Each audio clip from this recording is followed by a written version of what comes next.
Flooding rains, powerful winds, and warmer than average temperatures. All the ingredients in this storm that's impacting Atlantic Canada. I'm Kim MacDonald. This is meteorologist Tyler Hamilton. Let's talk about some of these ingredients. First, the heat. Yeah, we'll start with the cause and then get to some user photos that we've seen. We're already getting some damage reports in. This is pulling up a moisture feed from the Bahama Islands down towards the subtropics, and this is intensifying a low pressure system that is producing some damage, especially across southwestern portions of New Brunswick. Here in Hoyt, New Brunswick, we're seeing trees down. Not surprising, when you get that much rain, we become a lot weaker. The soil is now saturated. You get a powerful wind gust, and it's not going to take much at all at that point for these trees to come down. Didier Robert Lacroix sending in this one, and then a second photo as well. So yes, this is going to be a really soggy storm for some, including, this is another picture, same person from Hoyt, New Brunswick, so not just the trees down, but obviously a lot of rain. Hoyt's in rough shape right now as damaging winds continue to move across Nova Scotia over the next several hours. We're forecasting that to really peak, and you can notice Halifax International Airport now gusting over 90 kilometers an hour.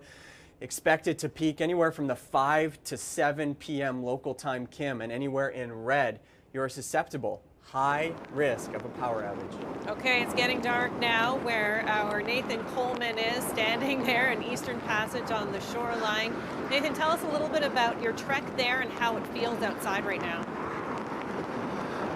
Well, yes, it was quite the trek over here. Windy, and I mean, I've got the light. I can't put a light stand up, so I'm holding up the light, just kind of MacGyvering it out here along the road in Eastern Passage. But on the way here, there were many intersections where the power is out. RCMP just reported that there is a line down on the Beaver Bank Road, so they're turning vehicles around there. If lines are down, you don't want to approach them or get anywhere near them, and I suspect we'll be seeing a little more of that as these winds are intensifying here. I mean, here's a little trick. Here's how I can put my hood down without touching it.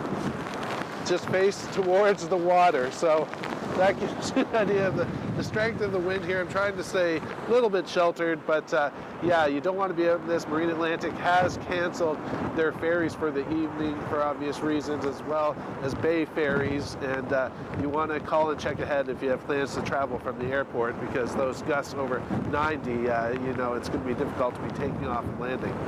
We're not even at the worst of this storm yet. It is still continuing to deepen, and already we've had thousands without power, and I can't imagine, Nathan, that the crews can get that power up all that quickly, considering how windy it is. Then it becomes really dangerous for those who are working outside. So this might be one of those pack your patience kinds of scenarios. That's our Nathan Coleman standing outside. It got dark real quick. Of course, it gets dark early, but Tyler, not in the snow in this particular storm. Yeah, the silver lining is these near record-breaking December temperature records. Shetty Camp close to 19 degrees on Monday. That's highly significant. Fredericton, Miramichi, but that cold air is starting to wrap in behind the system.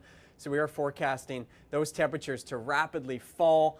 And we can give a hyper-local look here in and around the Halifax region. 7, 8 o'clock is when that heaviest rain will finally push its way out of the HRM region. But we can also give you a wind model here that will kind of time out the strongest wind gusts, 7 p.m. local time. You see those southerly winds surging across in through Halifax Harbor all the way to Enfield and the International Airport. But by Monday evening and overnight, those winds will quickly diminish. Okay, if you haven't lost your power yet, and you probably haven't if you're watching us, but if you haven't, get ready just in case you might, especially because temperatures are cooling down.